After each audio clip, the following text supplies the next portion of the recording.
नमस्कार, हमारे YouTube channel Kaushik classes में आपका स्वागत है। आज हम कक्षा 12वीं का मॉडल प्रश्न पत्र लेकर आए हैं जो कि माध्यमिक शिक्षा बोर्ड के द्वारा जारी किया गया है और आपके इसमें किस तरह के प्रश्न आएंगे वो हम आपको बताएंगे। ये पेपर आपका 2 घंटे 45 मिनट का होगा और इसमें 80 अंक का होगा। ये तो आपको बताते हैं। देखिए, आपका इसमें खंड ए मिलेगा। इसमें आपका दे रखा है कि निम्नलिखित अपठित गद्यांश को ध्यानपूर्वक पढ़कर दिए गए वस्तुनिष्ठ प्रश्नों के उत्तर अपनी उत्तर पुस्तिका में लिखिए। तो ये आपको अपठित गद्यांश मिलेगा और साथ ही आपको अपठित पद्यांश मिलेगा। तो अपठित गद्यांश आप जैसे पढ़ेंगे तो इसमें आपका दे रखा है क्वेश्चन, आपके 6 क्वेश्चन दे रखे हैं जो एक एक नंबर के हैं। तो इसमें दे रखा है उपयुक्त गद्यांश का उचित शीर्षक है, तो आपको पूरा इसको पढ़ना होगा और उसमें से वो शीर्षक निकालना होगा।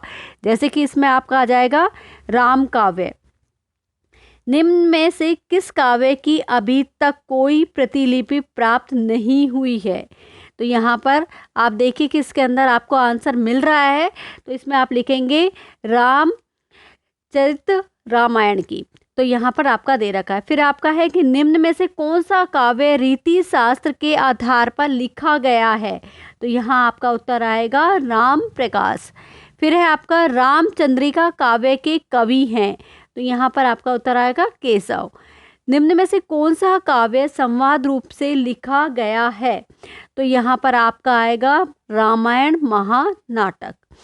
निम्न में से राम भक्ति के कवि नहीं हैं। तो इसमें आपका उत्तर आएगा सूरदास जी, क्योंकि सूरदास जी राम भक्ति के कवि नहीं है, वो कृष्ण के हैं।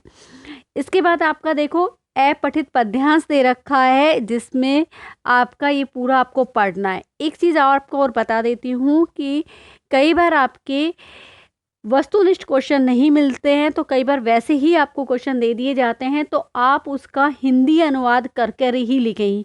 यूं का यूं आप काव्य को नहीं लिखेंगे बल्कि उसका हिंदी अनुवाद करेंगे। अब देखिए, इसमें आपका वस्तुनिष्ठ क्वेश्चन दिए हुए हैं। राम की माता उन्हें क्या कहती थी? तो यहाँ पर आपका उत्तर आएगा राजीव नयन कहती थी। राम की शक्ति पूजा में कमल पुष्प कौन चुरा लेता है? तो यहाँ पर आएगा आपका उत्तर कि महाशक्ति।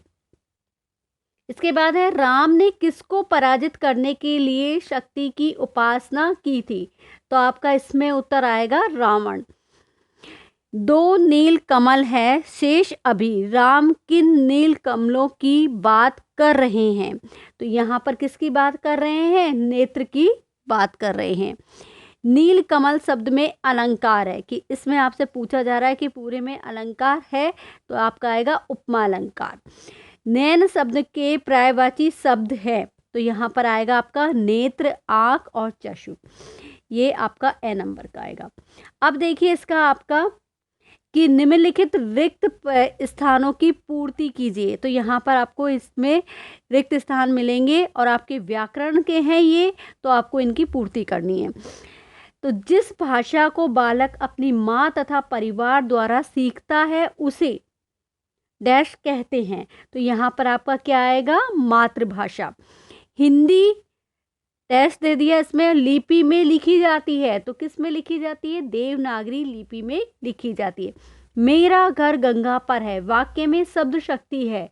तो यहाँ पर आपकी आएगी वाक्य में लक्षणा शब्द शक्ति है, क्योंकि मेरा घर गंगा पर है कि गंगा नदी के ऊपर नहीं है, गंगा के पास है या उसके किनारे पर है, तो इसलिए लक्षण बताया गया है, तो लक्षणा शब्द शक्ति आएगी।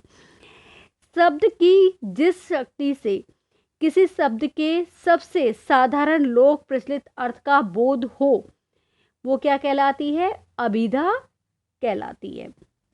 कि या आप यहाँ लिखते हैं अभिधा होती है। मैं निज रोदन में राग लिए फिरता हूँ, उक्त काव्य पंक्ति में अलंकार है। तो कौन सा अलंकार आएगा? विरोधभाष अलंकार है। भगवान भक्तों की भयंकर बुरी बिसराए, उक्त काव्य पंक्ति में भय वर्ण की। तो यहाँ पर आपका क्या आना चाहिए? आवर्ती के कारण अनुप्रास अलंकार है। तो इस तरह से आपका ये आएगा। इसके बाद है आपका इसमें प्रश्न नंबर 3 दे रखा है कि निम्नलिखित अति लघुरात्मक प्रश्नों के उत्तर एक पंक्ति में दीजिए। तो आपको एक पंक्ति में इनके उत्तर देने हैं और ये आपके एक एक नंबर के हैं। तो देखिए इसमें दे रखा है निम्न पारिभाषिक शब्दों के अर्थ लिखिए। तो इसमें आपको 2 शब्द मिलेंगे और उनके अर्थ लिखने हैं आपको, और ये आपके आधा आधा नंबर के दिए हुए हैं। तो देखिए एप्लीकेंट का मतलब होगा आवेदक और एक्यूज का मतलब होगा दोष लगाना, या इसे आप अभियोग लगाना भी कह सकते हैं। इसके बाद आपका दे रखा है संक्षेप शब्द के लिए पारिभाषिक शब्द लिखिए।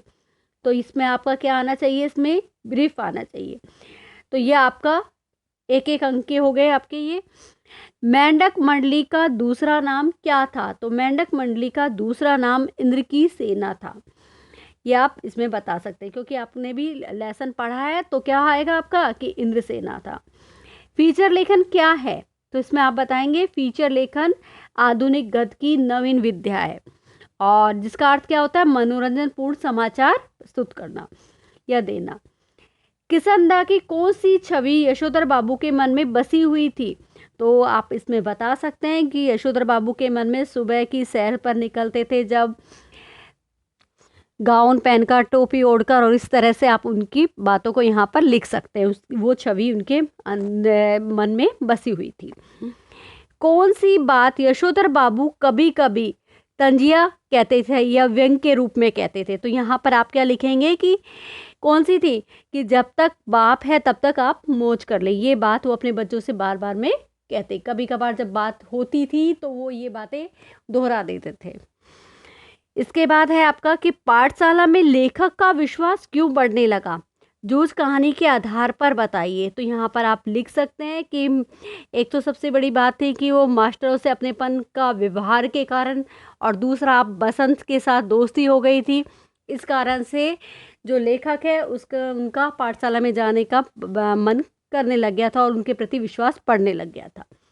फिर है जूझ पाठ आनंद यादव के किस प्रकार के उपन्यास का अंश है?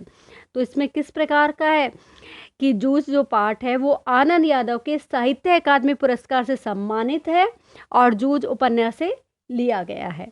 ये आप इसमें लिख सकते हैं। फिर आपका है कि लेखक को कब लगा कि उसके नए पंख निकल आए हैं? जूझ कहानी के आधार पर बताइए। तो यहाँ पर आप लिख सकते हैं कि जब वो खुद स्वयं कविताएं बनाने लगे और वो जब अपने अध्यापक के संपर्क में आए तो वो वहाँ पर उनके संपर्क में आने के बाद उनमें एक नई जागृति पैदा हुई और वो कविताएं लिखने लगे। और जब अकेले रहते थे तो उनके क्या करते थे, वो कविता लिखने का उनका मन करता था और जल्दी से जाकर मास्टर जी के पास जाकर सुनाया जाते थे। तो इस तरह की बातें आप लिख सकते हैं कि उनके नए पंख निकल आए थे। कुंवर नारायण की किन्हीं 2 रचनाओं के नाम लिखिए। तो आपको जो याद है वो 2 रचनाओं के आप इसमें नाम लिख सकते हैं, जैसे चक्रव्यूह लिख सकते हैं, परिवेश हम तुम लिख सकते हो। तो जो आपको अच्छी तरह से याद है वो आप इसमें लिख सकते हैं। इसके बाद है आपका कि हजारी प्रसाद द्विवेदी का जन्म कब और कहाँ हुआ था? तो इनका जन्म हुआ था सन 1907 में आरत दुबे के छपरा बलिया उत्तर प्रदेश में हुआ था। तो ये आप इसमें लिख सकते हैं। इसके बाद आपका देखो खंड ब दे रखा है और इसमें लिख रखा है कि निम्नलिखित लघुरात्मक प्रश्नों के उत्तर अधिकतम 40 शब्दों में दीजिए। तो यहाँ पर आप लिख सकते हैं कि प्रिंट माध्यम की किन्हीं 2 कमियों को समझाइए। तो ये आपके 2 नंबर के हैं और आपको प्रिंट माध्यम की 2 कमियां आप बता सकते हो कि जो अशिक्षित लोग हैं वो इसका लाभ नहीं उठा सकते क्योंकि उन्हें पढ़ना नहीं आएगा, तो वो जो छपी हुई चीज़ है उससे उनका संबंध नहीं रहेगा। दूसरा आप इसमें दे सकते हो कि टेलीविज़न और रेडियो की तरह ये मुद्रित माध्यम किसी भी घटना को चित्र के माध्यम से स्पष्ट रूप से नहीं दिखा पाता है। जैसे कि टेलीविज़न में दिखा देते हैं कि वो चित्र दिखा रहे हैं और साथ में बोलते चले जाते हैं, वो चीज़ें इसमें नहीं दिखा पाते हैं। हिंदी में नेट पत्रकारिता पर टिप्पणी कीजिए। तो यहाँ पर आप टिप्पणी कर सकते हैं नेट पत्रकारिता क्या है और इसका प्रारंभ कहाँ से हुआ, इंदौर से हुआ। और ये इसके साथ ही हिंदी के अखबारों में भी ये एक तरह से कहता है कि पूरा जाल फैला हुआ है और अपनी उपस्थिति को दर्ज करानी शुरू कर दी थी इसने नेट ने, पत्रकारिता ने। तो ये आप चीज़ें इसके अंदर लिख सकते हैं। फिर है आपका कि खेलों की ओर बढ़ता रुझान विषय पर एक संक्षिप्त आलेख तैयार कीजिए, कि खेलों के प्रति किस तरह से रुझान बढ़ रहा है। कि पहले तो क्या था कि सब लोग मना करते थे खेलने के लिए और कहते थे कि पढ़ोगे लिखोगे तो बनोगे नवाब और खेलोगे कूदोगे तो होगे खराब, इस तरह के वाक्य बोले जाते थे पहले। लेकिन अब क्या हो रहा है कि सबका रुझान किसकी तरफ हो रहा है, खेलों के प्रति हो रहा है, क्योंकि स्वस्थ रहने के लिए खेल जरूरी हो गया है जीवन के लिए। तो वो चीज़ें आप इसके अंदर लिख सकते हैं। जैसे कैमरे में बंद अपाइज कविता की मूल संवेदना लिखिए। तो कैमरे में बंद अपाइज की मूल संवेदना क्या है, कि जो दूरदर्शन है उसके जो क्रमिक हैं वो, या आप कह सकते हैं कि मीडिया वाले क्या कर रहे हैं कि एक विकलांग व्यक्ति की दुख को नहीं महसूस कर रहे, बल्कि उसे बार बार में दिखाने की कोशिश कर रहे हैं, सिर्फ इसलिए कि अपना उनका जो टीआरपी है, चैनल की टीआरपी है, वो अधिक बढ़ती चली जाए। तो इस चीज़ का उन्होंने यहाँ पर किया है और उन्होंने कहा कि पीड़ा के प्रति उन्हें क्या है, संवेदनशीलता होनी चाहिए थी, लेकिन वो नहीं दिखा पा रहे। कविता एक खेल है बच्चों के बहाने, पंक्ति का आशय स्पष्ट कीजिए। तो यहाँ पर कविता एक खेल है, किस तरह से, कि जिस तरह से बच्चों में जाति भेद नहीं रहता और वो सबके साथ मिलकर खेलते चले जाते हैं और वो एक घर से दूसरे घर खेलते हुए चले जाते हैं, उसी प्रकार से जब कविता है, जब व्यक्ति को पसंद आती है तो वो दूसरे को बताता है और दूसरा तीसरे को बताता है। तो इस तरह से एक घर से दूसरे घर होती हुई चल जाती है और वो प्रसिद्धि प्राप्त कर लेती है, उसमें जाति भेद नहीं होता है। तो यहाँ पर इस तरह से आप इसका आशय स्पष्ट कर सकते हैं। फिर है भगत जी पर बाजार का जादू नहीं चलता है। क्यों नहीं चलता है, क्योंकि भगत जी थे वो चूरन उनका प्रसिद्ध था और उनका हाथों हाथ चूरन बिक जाता था और वो 6 आने तक से अधिक नहीं कमाना चाहते थे और उनका एक ही मकसद था कि बाजार जाना है और जो चूरन से संबंधित सामग्री है उसको लेकर आना है और यही उनका उद्देश्य था। इसलिए वजह से उनको बाजार का जादू उस पर नहीं चलता था।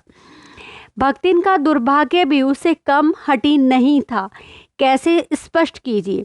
तो यहाँ पर आप भक्तिन का पूरा वो लिख देंगे कि किस तरह से बचपन में उनके पिता का देहांत हो जाता है और उनकी वी माता जो सौतेली माता उनसे अच्छा बर्ताव नहीं करती है, फिर कुछ दिनों बाद उनके पति का देहांत हो जाता है और इस तरह से वो अकेले ही हर परेशानियों का सामना करती है और बाद में जब इस चीज़ से हार जाती है तो महादेवी वर्मा जी के पास आ जाती है और वहाँ पर नौकरानी का काम करती है। तो वो सारी चीज़ें आप इसमें लिख सकते हैं।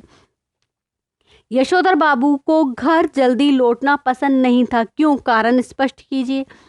तो वो आप इसलिए लिख सकते हैं इसमें कि इनमें आपसी मतभेद होता था कि नई पीढ़ी और पुरानी पीढ़ी का, क्योंकि उनके बच्चे और जो उनकी पत्नी थी उनकी छोटी छोटी बातों पर मतभेद हो जाता था और इस वजह से वो जल्दी घर नहीं जाना चाहते थे। तो आप इसमें लिख सकते हैं। इसके बाद यदि आप दत्ताजी राव के स्थान पर होते तो लेखक की मदद कैसे करते। तो यहाँ पर आप लिख सकते हैं यदि उनकी मदद ऐसे करते कि भी लेखक के पिता को समझाते, उन्हें पढ़ने के लिए कहते और पाठशाला जाने के लिए उनसे रिक्वेस्ट करते। आप इस तरह से बातें लिख सकते हैं इसके अंदर। इसके बाद देखिए खंड 6 में दे रखा है कि आपको 250 शब्दों के उत्तर देने हैं इसमें क्वेश्चनों के। भूलना दंड सही, फिर भी पुरस्कार मानकर ही ग्रहण करना चाहिए, सहज स्वीकार है। कविता के आधार पर उक्त कथन की समीक्षा कीजिए। तो देखिए आपके इसमें से अंदर से क्वेश्चन बनाए हुए हैं, तो मैं आपसे एक बात कहूँगी कि लेसन को आप पूरा पढ़ लीजिए, तो लेसन के अंदर से ही आपको प्रश्न मिल जाएंगे और उसी में से आपके उत्तर भी निकल कर आ रहे हैं। तो देखिए इसमें सहज स्वीकारा के बारे में आप लिख सकते हैं कि किस तरह से प्रिय उसको ढूंढने का दंड मांग रहा है कि मैं यदि भूल जाता हूँ तो वो मुझे तुम दंड दो, और उस दंड को वो एक तरह से स्वीकार करने को तैयार, कि सहज स्वीकार है मतलब प्रसन्नता के साथ स्वीकार करना। तो ये चीज़ें आप इसके अंदर लिख सकते हैं। फिर है फिराक गोरखपुरी की रुबाइयों की भाषा व प्रसंग सूरदास के वात्सल्य वर्णन की सादगी की याद दिलाता है, उदाहरण सहित स्पष्ट कीजिए। देखिए ये आपका फिराक गोरखपुरी और सूरदास जी दोनों को इन्होंने एक साथ मिक्स कर दिया है, एक साथ कर दिया। तो आपको किस तरह से लिखना है कि जिस तरह से फिराक गोरखपुरी की जो रुबाइयाँ हैं, जिसमें कि एक माँ अपने बच्चे को किस तरह से प्रेम करती है, उसे नहलाती है, उसे बातें करती है, और जब वो नाराज़ हो जाता है और चंद्रमा को लेने की जिद करता है तो उसे किस तरह से मनाती है, वो चीज़ें इसमें बताई गई है। उसी तरह से सूरदास जी ने भी माँ यशोदा के बालक कृष्ण को पानी में चंद्रमा की परछाई दिखाते हुए बात करने के लिए वो सारी चीज़ें आप इसके अंदर लिख सकते हैं कि किस तरह से कृष्ण चंद्रमा को लेने की जब जिद करता है तो माँ भी उसे दिखाती है इस तरह से। फिर है आपका प्रश्न नंबर 14 कि लाहौर अभी तक उनका वतन है, दिल्ली मेरा, तो बाकी सब रफ्ता रफ्ता ठीक हो जाएगा। इस कथन के द्वारा लेखक क्या स्पष्ट करना चाहता है? तर्क सहित उत्तर दीजिए। तो आप इसमें तर्क सहित उत्तर दे सकते हैं कि व्यक्ति का अपने जन्म स्थान से बहुत अधिक लगाव होता है और वो उससे सच्चा प्रेम रखते हैं, क्योंकि जहाँ जन्म लिया है उसका लगाव तो सभी को रहता है, तो उस चीज़ के बारे में आप सारा लिख सकते हैं। इसके बाद है आपका कि श्रीस की तुलना गांधी जी से करते हुए स्पष्ट कीजिए कि श्रीस को अवधूत क्यों माना है। तो यहाँ पर आप तुलना बता देंगे गांधी जी के साथ उनकी कि किस तरह से गांधी जी अकेले खड़े रहे, एक कर्म योगी की तरह अहिंसा और शांति के मार्ग पर चलते रहे, कि तो इसके बारे में आप बताएंगे। और इसी तरह से आप सिरिस का बताएंगे कि सिरिस जो है भयंकर लू में भी फूलदार और फलदार तरह से खड़ा हुआ है और हर किसी को छांव देता रहता है। तो ये सारी चीज़ें आप लिख देंगे इसके अंदर। फिर है आपका क्वेश्चन नंबर 15, इसमें सिल्वर वेडिंग पीढ़ी के वैचारिक अंतराल की कहानी है और उदाहरण सहित स्पष्ट कीजिए। तो यहाँ पर आप अंतर बताएंगे, वैचारिक अंतर क्या है इन दोनों का वो आप बताएंगे। पीढ़ी का अंतराल बता देंगे आपकी नई पीढ़ी और पुरानी पीढ़ी का। फिर है आपका कि एक गुरु किस प्रकार एक विद्यार्थी के जीवन को नई दिशा दे सकता है, जूझ पाठ के आधार पर उदाहरण सहित स्पष्ट करें। तो यहाँ पर आप गुरु और शिष्य के जीवन के बारे में बताएंगे कि किस तरह से एक गुरु है वो अपने विद्यार्थी को नई दिशा देता है। तो यहाँ पर किस तरह से जो आनंद है वो अपने जो मास्टर जी थे, मराठी जो अध्यापक थे, उनसे कितना संपर्क में आए और कविताएं लिखने लगे। तो वो सारी चीज़ें आप इसके अंदर लिख सकते हैं। फिर है आपका कि शमशेर बहादुर सिंह का कवि परिचय लिखिए, और इसी में ही आपका अथवा दे रखा है महादेवी वर्मा का लेखक परिचय लिखिए। दोनों का आपका दे रखा है, ये 3 नंबर का है। तो जो आपको सही लग रहा है और जो आपको याद है अच्छी तरह से वो लिखेंगे। सबसे बड़ी बात आपको मैं बता देती हूँ इसमें कि आप पैराग्राफ में नहीं लिखेंगे, बल्कि इसे आप संकेत बिंदुओं के आधार पर या पॉइंट के आधार पर लिखेंगे। जैसे कि आप पहले लिखेंगे नाम, कि अगर आप कवि परिचय लिख रहे हैं तो नाम लिखेंगे, और इसी तरह से यदि लेखक परिचय तो भी आपका नाम ही लिखेंगे। उसके बाद उनका जन्म स्थान और जन्म का सन लिखेंगे आप कि किस सन में हुआ है और किस जगह पर हुआ है। उसके बाद उनके माता पिता का नाम लिखेंगे और फिर आप उनकी शिक्षा दीक्षा लिखेंगे। उसके बाद फिर उनकी उपलब्धियां लिखेंगे, जो उपलब्धियां उन्होंने प्राप्त की है। उपलब्धियों में ही आप चाहे पुरस्कार डाल सकते हैं, तो पुरस्कार भी आप लिख देंगे। इसके बाद फिर उनकी प्रमुख रचनाएं कौन सी हैं वो आप लिखेंगे सारी, और प्रमुख रचनाएं लिखने के बाद फिर आप निधन लिखेंगे, और निधन लिखने के बाद फिर आप यहाँ पर नीचे लिखेंगे 2 लाइन में उस लेसन का सारांश, कि जैसे शमशेर बहादुर जी का है तो उसका सारांश कि कौन सा उनका लेसन है, उन्होंने अपने लेसन के अंदर क्या बताया है। तो ये सारी चीज़ें आप उसके अंदर लिख देंगे। फिर आपका आएगा ये कि खंड द, जिसमें आपका प्रश्न नंबर 17 है, निम्नलिखित पद्यांश की सह प्रसंग व्याख्या कीजिए। तो ये आपको 2 मिलेंगे, जिसमें आपका दे रखा है एक तो हरिवंश राय बच्चन जी का कि मैं निज रोदन के राग लिए फिरता हूँ, और इसी में आपका दूसरा दे रखा है जन्म से वे अपने साथ लाते हैं कपास। तो ये आपकी कविता पतंग से लिया गया है, जिसके कवि हैं आलोक धनवा जी। तो इसमें आपका पहले ही दे रखा है कि सह प्रसंग व्याख्या, तो आपको प्रसंग लिखना है, फिर व्याख्या करनी है, उसके बाद आपको विशेष लिखना है। ये आपके लिए अनिवार्य है, क्योंकि यह व्याख्या में आप लिखेंगे तभी आपको नंबर मिलेंगे। इसके बाद है आपका प्रश्न नंबर 18, इसमें गद्यांश की सह प्रसंग व्याख्या कीजिए। तो ये आपको 2 दे रखे हैं आपको अथवा में, जो आपको सही लग रहा है और अच्छी तरह से आ रहा है वो आप करेंगे। इसमें जैसे आपका दे रखा है फर्स्ट नंबर का, इन बातों को आज 50 से ज़्यादा बरस हो गए हैं।